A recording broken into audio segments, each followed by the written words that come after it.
The rain hammered against the wide glass windows of the Kingston estate, a mansion so large that even silence seemed to echo inside it. Ethan Kingston, a young millionaire CEO known for his cold discipline and strict perfectionism, walked through the marble hallway with his usual unreadable expression.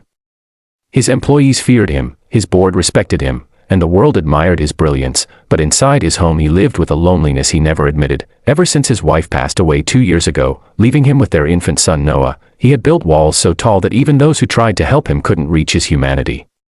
The only person hired to care for baby Noah was Lily Hart, a 22-year-old nanny who had come from a small town with nothing but a backpack, a kind heart, and desperate determination after losing her mother and being thrown out by relatives who didn't want to raise another burden.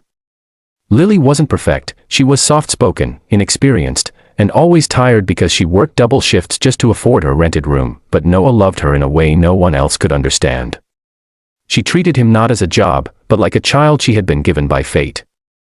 Every morning she arrived early, humming soft lullabies, and every night she stayed late, warming bottles, whispering comfort, and praying that baby Noah would grow up with love even if she herself had never received much of it. Ethan, however, barely looked at her. To him, she was just another employee, one who must follow rules without excuses. Professionalism, he always said, is everything. But life has a strange way of revealing the truth hidden behind appearances. One stormy afternoon, after a long board meeting, Ethan returned home earlier than expected. His footsteps were tired, his tie loose, his expression heavier than usual. He hadn't slept well in months, work had consumed him, stress had hardened him, and he hardly spent time with his son except for quick morning glances and photos Lily sent him during the day. He pushed open the nursery door, quietly, as he always did, expecting to see Lily standing by the crib or rocking Noah in her arms. But instead, he froze in place. Lily was sitting beside the crib, her head resting on her folded arms right next to baby Noah, her breathing soft and rhythmic. She had fallen asleep accidentally, clearly too exhausted to stay awake.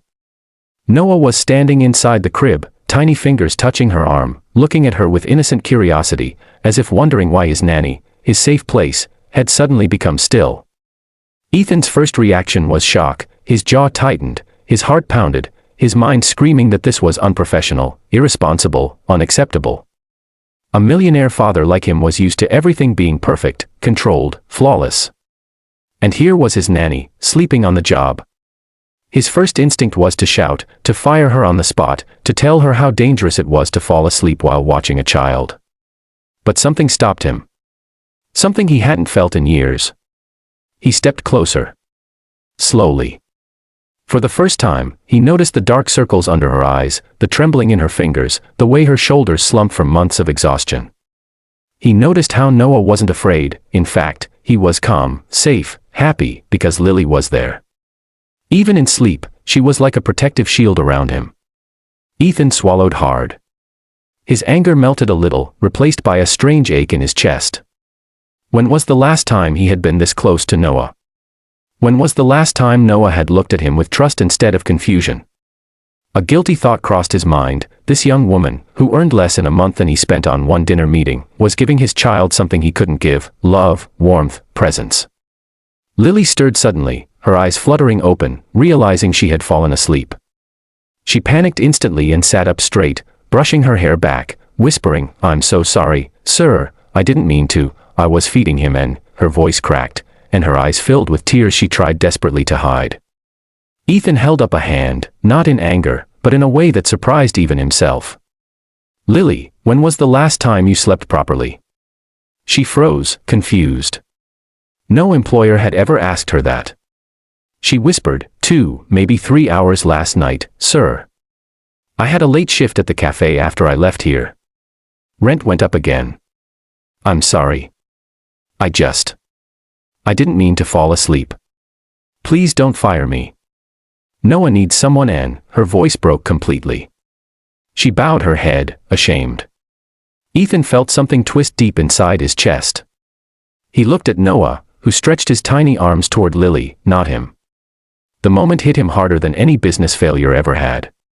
He knelt down beside the crib, a millionaire CEO kneeling on a nursery floor, and gently lifted Noah into his arms.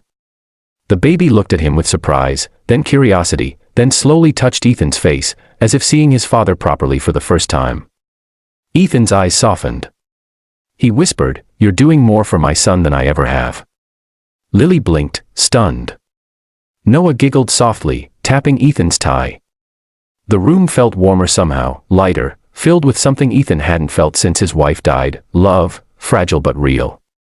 He looked at Lily again, but this time not as a boss looking at an employee. He saw her as a human being, a young woman trying her best, sacrificing sleep, health, and comfort to care for his child. A kindness he had never paid attention to. He took a deep breath. "Lily, you're not fired." Her eyes widened. "But sir, you're staying," he said gently. "But things are going to change around here. For you. For Noah. And for me." She stared at him speechless. For the first time, Ethan Kingston smiled, not the polite business smile he used for meetings, but a real, tired, genuine smile.